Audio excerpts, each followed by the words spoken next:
Bonjour, c'est Cécile d'Investir Réussir sa vie et aujourd'hui j'ai le grand plaisir d'être avec Pierre-Antoine Blondel. Bonjour Pierre-Antoine. Salut. Donc tu as créé un site qui s'appelle quittersonjob.fr. Ouais. Et tu accompagnes des gens pour les aider. Comme son nom l'indique, c'est facile là pour le coup à comprendre, à quitter leur job. Exactement. Est-ce que tu peux nous expliquer déjà pourquoi cette idée de vouloir quitter son job et comment t'en es venu à ça en fait? Alors j'en suis venu au fait que je commence quand même à avoir une petite expertise en quittage de job parce que je suis architecte de formation. J'exerçais, le dernier job que j'ai exercé c'était archi, mais avant ça j'avais bossé un peu dans l'immobilier, un peu dans le monde de l'art, monté un business avec un ami en Australie, dans la vente, pas mal de choses et à chaque fois j'ai quitté ces jobs parce que je m'y retrouvais jamais. Et alors, ce qui est génial, c'est de se dire quand même que tu as 26 ans, c'est ça? J'ai eu 27 ans il y a 27 ans. un mois. Voilà, donc c'est pas comme si tu avais 50 ans, on pourrait dire il a quitté son job plein de fois, c'est un peu logique. Ouais, là pour le coup... Si tu regardes mon CV, en fait, en gros, tous les ans, je fais un truc différent parce que j'ai toujours été dans une recherche de sens et j'étais pas heureux, quoi. Donc je préférais passer à autre chose, quoi. Alors pour toi, est-ce que c'est parce que tu te sens pas épanoui dans le salariat? Ou est-ce que c'est parce que, enfin, dans le salariat, tout ce que ça implique, la hiérarchie, tout ce qu'on peut imaginer Il y a eu plusieurs raisons, mais quand la hiérarchie que j'ai n'a pas les mêmes valeurs que moi, c'est très dur. En fait, j'ai besoin que ce que je fais soit aligné avec mes valeurs. Et en fait, c'est le cas de tous les êtres humains, mais il y en a qui n'en ont plus conscience. Enfin, je pense. Et du pour coup, toi, tes valeurs, c'est? Ah bah j'en ai plein, mais allez, les trois principales, si on était en entretien d'embauche, je dirais le respect. Même si finalement le respect ça dépend un peu des gens. Il y a certaines personnes, tu ferais quelque chose dont ils ne se sentiraient pas respectés, alors que le respect, l'altruisme, besoin d'aider l'autre vraiment beaucoup, et l'amour. Mais ces valeurs-là dans le salariat, c'est un peu compliqué. Dans le business là pour le coup. Aujourd'hui on est à la Success Retreat de Margot Klein. Gagner plus en étant éthique et finalement on a ces valeurs là dans l'éthique, quoi. Mais ce que je veux dire c'est avoir quelqu'un au-dessus qui a une influence sur mes actions, qui me dit ce que je dois faire et qui est pas aligné avec mes valeurs, c'est très dur. Le dernier job que j'ai eu, j'étais drivé par une femme, c'était une architecte. Franchement, elle top, je trouvais qu'elle menait sa barque très très bien. Pour autant, là, j'avais déjà eu des expériences avant, notamment créer une boîte en Australie avec un ami qui font que j'avais besoin de plus d'indépendance et de liberté. Donc il y a eu plein de raisons à chaque fois. C'était une évolution à chaque fois. D'accord. Voilà. Et tu t'épanouis plus dans l'entrepreneuriat, on va complètement, dire. Parce que tu peux mêler tes valeurs dont tu parlais avec le fait de créer quelque chose pour les autres, c'est ça? Exactement. C'est toujours aligné avec ce que je suis, mais c'est pour les autres. La marge de créativité est immense puisqu'elle est infinie. Internet permet de toucher énormément de personnes, donc c'est génial. Si je te regarde pas bien, c'est parce qu'il y a le soleil dans la tête. Donc on a changé un petit peu de cadre parce qu'on avait un petit souci de batterie. Donc voilà, c'est ça la vie d'entrepreneur, c'est toujours plein de surprises. Mais ce qui est bien, c'est qu'on peut toujours s'adapter et on continue. Il n'y a pas de choses qui puissent nous arrêter. Exactement. Et puis le cadre est toujours sympa. Le cadre est toujours super. On vous fait voir un autre petit coin de la région du Quercy-Blanc, super joli. Si vous avez l'occasion, on vous donnera une bonne adresse. Entre parenthèses. Donc Pio, on parlait d'entreprendre, de quitter son job. Et ce que j'aimerais que tu puisses nous partager aujourd'hui, c'est si aujourd'hui moi je venais de voir que j'étais encore salarié, par quoi tu commencerais, comment tu déroules ton truc pour qu'on puisse construire un projet ensemble en fait? Yes. Alors en fait, donc ce serait un peu un mix de coaching et d'entrepreneuriat, c'est-à-dire que comme le fait un archi, on ferait un état des lieux de ta situation telle qu'elle est, comme un architecte qui découvre un nouveau terrain sur lequel il va construire un nouveau bâtiment de zéro, en partant de zéro. Il faut étudier un peu comment ça se passe. Donc je parlerai de ta situation financière, de ton histoire et de ce que tu es, tes aspirations, ce que tu aimes, ton domaine d'expertise, tes passions, voir un peu qui tu es. C'est là où je parle un peu de coaching, c'est que il n'y a qu'avec un être humain que tu peux faire ça, quoi. C'est pas une sorte de méthode toute faite, voilà. Et pour avoir étudié un peu le marché du quittage de job, les différentes façons en fait depuis 1 an et demi de construire son indépendance financière, avec tout ce que je peux maîtriser, j'ai investi 10 000 € là depuis 1 an dans plein de formations. Je t'apporterai moi mes skills, mes compétences. Mais aussi, je t'orienterai, si je te donne un exemple, tu es employé, tu as un CDI, En France, en tout cas aujourd'hui, ça permet de faire des prêts. Oui. Et un prêt, ça te permet d'investir dans l'immobilier. L'immobilier, c'est une façon, une des plus rapides de quitter le salariat. C'est-à-dire qu'on investit dans, je sais pas, de la location, et puis on fait un montage qui permet de recevoir plus d'argent par les loyers que ce qu'on rembourse à la banque. Et donc en fait notre investissement génère du cash. Et en faisant grossir ça, on peut s'extraire un peu du monde du salarié. Donc ouais, un état des lieux, un plan d'action vraiment lié à ce que tu es. Et je te brieferai aussi sur comment gérer les relations. C'est-à-dire que quand on change un peu de style de vie, et ben, par rapport à notre entourage, il y a des personnes qui comprennent pas, il y en a qui comprennent, il y en a qui trouvent ça génial. Donc la gestion des relations et le mindset. Donc ça c'est aussi la partie coaching, il y aurait quelque chose autour de l'état d'esprit à avoir. Parce que c'est un processus en fait. Voilà. Mais je le verrais comme un projet d'architecte sur mesure et qui devient quelque chose de magnifique à la fin, quoi. Qui te met en action. Ouais. Alors ce que j'aime bien dans ce que tu partages, c'est ça, c'est ton background d'architecte en fait, et la structure de ce que tu proposes. En mêlant aussi le côté créatif, parce que tu es très créatif, un architecte l'est aussi bien sûr. Mais l'idée derrière, je crois que tu avais même un projet pour toi, pour le moulin dont on parlait, donc qui était de... Enfin, j'aimerais bien que tu partages ce projet, parce qu'au-delà du fait que pour l'instant ce ne soit pas encore réalisé, concret, la façon dont tu l'as imaginé, la façon dont tu l'as conçu, la façon dont tu as progressé dans ce truc. Voilà, est-ce que tu peux nous partager cette histoire, parce que je la trouve vraiment révélatrice de qui tu es et de ce que tu peux apporter aux gens en fait. Il faudra peut-être que tu montres une petite image là, que vous voyez ce que c'était. En gros, j'étais en train de créer Quitter son job, je suis passé devant un moulin à eau en briques magnifique, près de là où j'ai grandi. J'ai vu que c'était à vendre, je suis tombé amoureux parce que j'aime les lieux d'exception. Il y a un petit étang devant, de l'étang on arrive en kayak dans un golf, etc. J'ai d'abord pensé pour ma sœur, qui est en train de quitter son job à Paris après 7 ans, dans une vie vraiment stressante, 3 heures de trajet aller-retour tous les jours. Enfin, en apprenant le prix, j'ai su que ce serait pas pour elle. Et en partant, j'ai croisé en fait le propriétaire. Donc j'ai fait demi-tour, je suis allé toquer, j'ai visité, et en fait en voyant l'intérieur, alors avec le rouage qui tournait, des œuvres d'art au rez-de-chaussée, à l'étage il avait ses bureaux et il était architecte. Les 4 chambres à l'étage, enfin je suis tombé, voilà, je me suis dit c'est fou, ça donnait du sens au fait que j'ai quitté mon job et tout ça. Et je me suis dit mais comment acheter ce bien? Donc il m'a dit mais pourquoi tu veux visiter? Je fais bah je veux l'acheter. C'était pas du bluff, je voulais l'acheter mais je savais pas comment faire. Par contre ce que je savais c'est que tout est possible, qu'il faut avoir l'état d'esprit que tout est possible et trouver les solutions à agir. Alors ça j'aime bien ce que tu dis là, parce que si on peut juste faire un focus sur cet état de place, c'est-à-dire que tout est possible. Donc ça, tu as déjà ce mindset, ça tu l'as acquis comment en fait? Comment tu peux, un jeune qui te regarde, enfin un jeune ou un plus moins jeune, mais quelqu'un, est-ce que ça se trouve pas chez tout le monde? Bah moi c'est à travers mon parcours de vie, les souffrances que j'ai pu avoir et tout ça, je suis allé vers le dev perso. Je suis quelqu'un de très sensible qui a fait pas mal de dépression, un burn-out. J'ai pas vraiment eu le choix d'aller vers le dev perso parce que je trouvais pas mes solutions dans les solutions classiques, psychologie et tout ça, parce que ok ça aide mais les problèmes se règlent pas en fait. Ça aide et puis ça revient.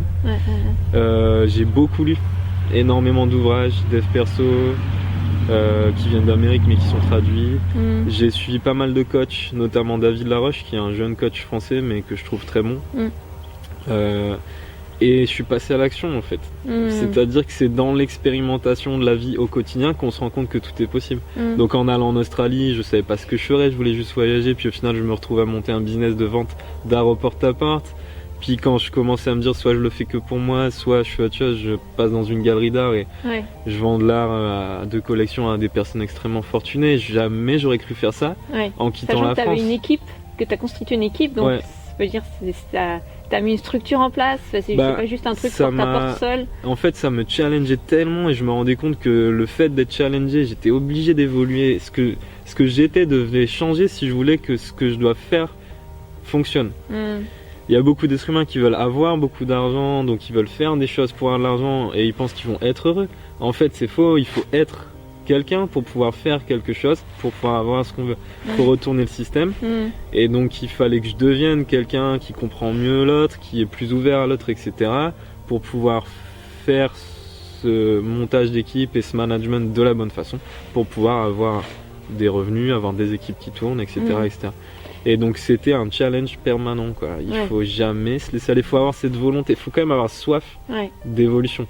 Ouais, et puis il y a une chose que tu as partagée encore une fois avant cette interview, mais c'était intéressant de discuter avec toi, c'est par rapport à ce projet de moulin notamment. Oui, c'est vrai qu'on a divergé. C'est la connexion au cœur. Alors, je tombe vraiment amoureux, enfin je me dis mais j'aimerais tellement pouvoir faire quelque chose de ce lieu. Et c'est 450 000 €. Donc je me dis mais je peux pas l'acheter, j'ai pas les fonds, comment je fais ? C'est possible, je pars du principe que je peux l'acheter. Oui, tu t'es pas dit, ok, 450 000 €, bah je laisse tomber, c'est pas possible. Non. Tu t'es dit, ok, comment je fais ? J'ai cette enveloppe budgétaire à constituer, comment je fais quoi ? Le chiffre c'est ça, comment je fais ça ? Et de là je crée une stratégie. Donc je me rends compte que je suis fort à l'infopreneuriat depuis 6 mois, j'ai déjà investi 5 000 € à ce moment-là. Je commence à connaître des trucs et là je me dis tiens, je vais créer le moulin des infopreneurs, un lieu de formation, parce que je sais qu'il y a des formations qui se vendent à des prix assez élevés, mais aussi ça me passionne. Donc ça commence à devenir un projet qui, je me dis c'est génial, en immersion, je peux faire venir des gens et les former, mais en fait j'ai pas assez de connaissances pour faire quelque chose à la qualité que je voudrais. Bon je vais inviter des experts, etc. Et de fil en aiguille naît le projet, mais dans les 2 premières semaines quand j'en parlais à ma famille, mon ex-copine et tout ça, il me disait mais qu'est-ce que tu racontes, c'est 450 000, et je disais non, c'est mort. Donc de fil en aiguille je rencontre le propriétaire, et lui c'est pour sa retraite qu'il le vend, mais au final on se lie d'amitié parce que je suis architecte, parce que j'ai tellement la conviction qu'il faut que ça se réalise qu'il peut pas tester quoi, comme on dit. C'est à la fin il me dit ok, peut-être qu'on peut envisager une location-vente. Donc en fait il me dit c'est vrai que finalement j'ai peut-être pas besoin des 400 000 tout de suite. Donc tu peux commencer à me le louer pendant 3 ans jusqu'à ce que tu aies les fonds pour me l'acheter. Et alors, quand ça arrive... Je te fais arrive... encore un arrêt sur image là. J'aime bien décortiquer un peu les choses. Comment t'as réussi à faire switcher les choses avec lui ? Parce qu'on t'aurait pu bien dire ok, 450 000 €, bon ok, éventuellement je peux essayer de trouver une solution avec lui, mais comment je vais être crédible auprès de lui ? Et comment les choses se font à ce moment-là ? Et c'est là que je parlais de connexion au cœur, peut-être que... C'est vraiment le cœur, ouais. C'est-à-dire que c'est très interne tout ça. Comment on influence l'autre, mais pas dans le mauvais sens, tu vois. C'est-à-dire que j'étais tellement convaincu. C'est-à-dire que t'avais ta vision, c'est quoi ? Ouais, en fait j'étais connecté à une vision, exactement. Autre chose, c'est quelqu'un qui me testait énormément dans son attitude corporelle, tu sais, très distant, etc. au début. Une fois que les barrières sont tombées, c'était un amour. Mais c'est quelqu'un dans le business de l'architecture qui a beaucoup souffert, parce que c'est dur le monde de l'architecture. C'est le monde un monde masculin avec il y a tu te fais avoir, t'as des procès, etc. Tu vois, c'est pas facile. Oui. Donc à 74 ans, ce gars-là, il avait de la bouteille, quoi. Du coup, il laisse pas les gens entrer dans son cercle rapidement. Mais à force de voir que j'étais tellement passionné par la volonté de l'acheter, que je revenais toutes les semaines. Ouais, en fait, je lui disais les choses, peut-être même trop, tu vois. Mais j'étais juste sincère, passionné, convaincu qu'il fallait que ça arrive. Et à partir de là, j'agissais dans ce sens-là. Maintenant, quand je te dis que c'est interne, avant j'étais très mal dans ma peau, timide, j'ai fait des dépressions. En Australie, j'ai fait du porte-à-porte.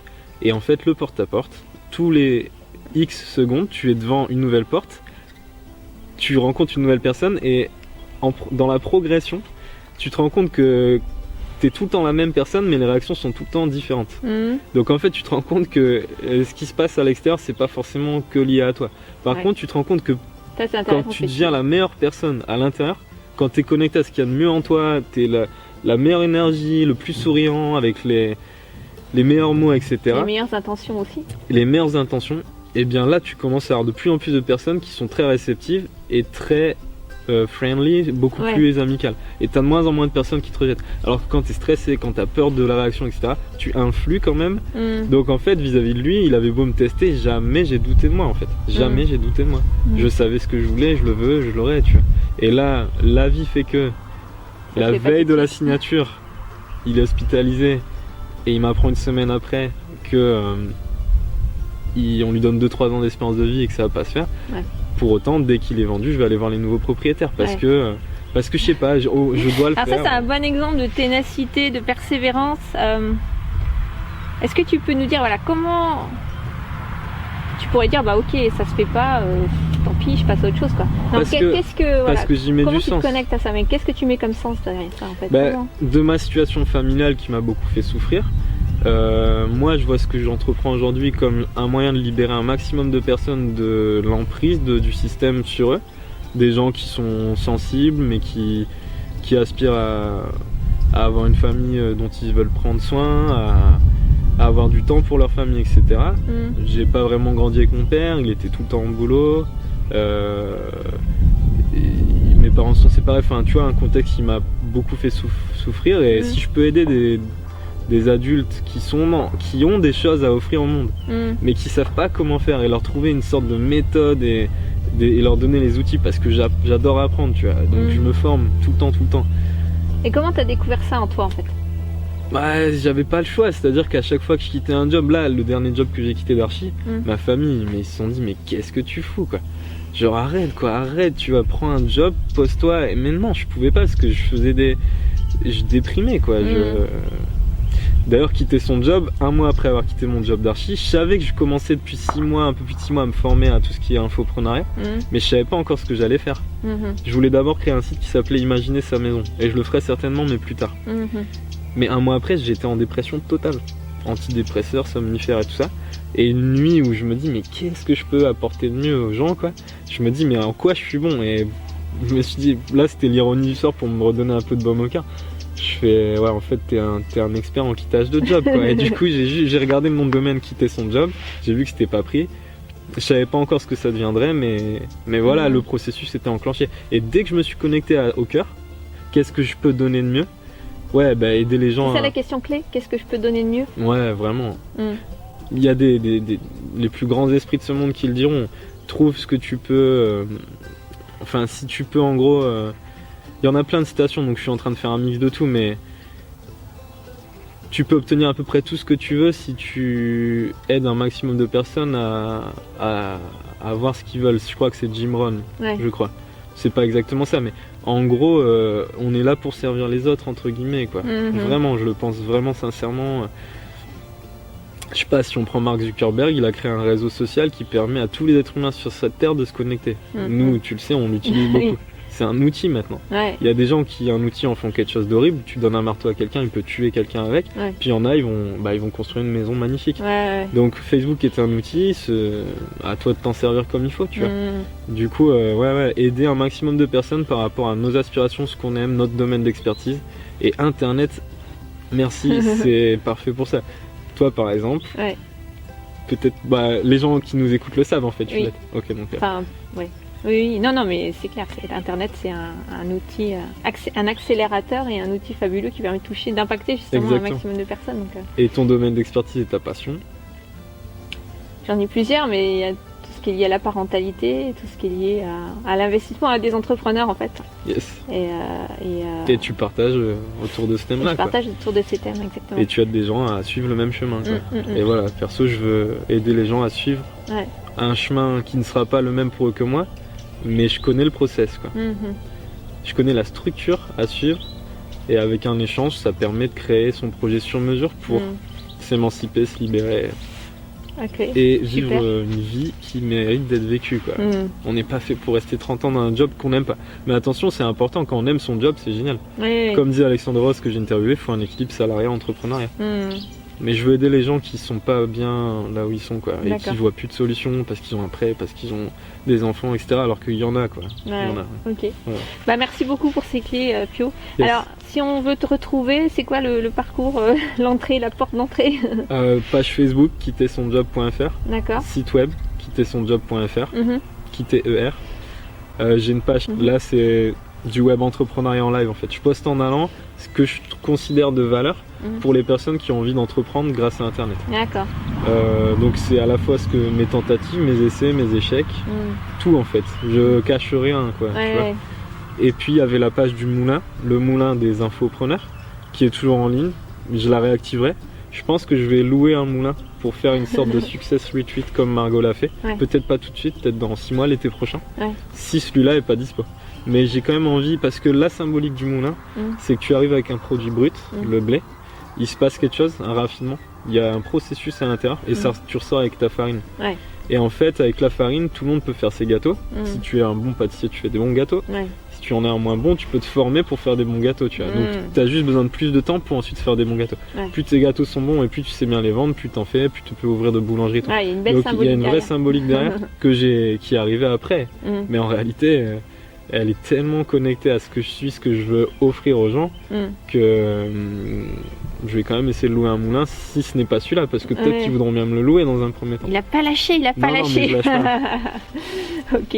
Je trouve que c'est un beau partage, une belle leçon de vie, enfin une belle expérience qu'il nous partage là, Pio, donc merci beaucoup. Merci à toi de m'avoir interviewé. Avec plaisir. Et puis partagez cette vidéo si vous avez envie d'inspirer les gens autour de vous. Allez voir la page Facebook et le site de Pio.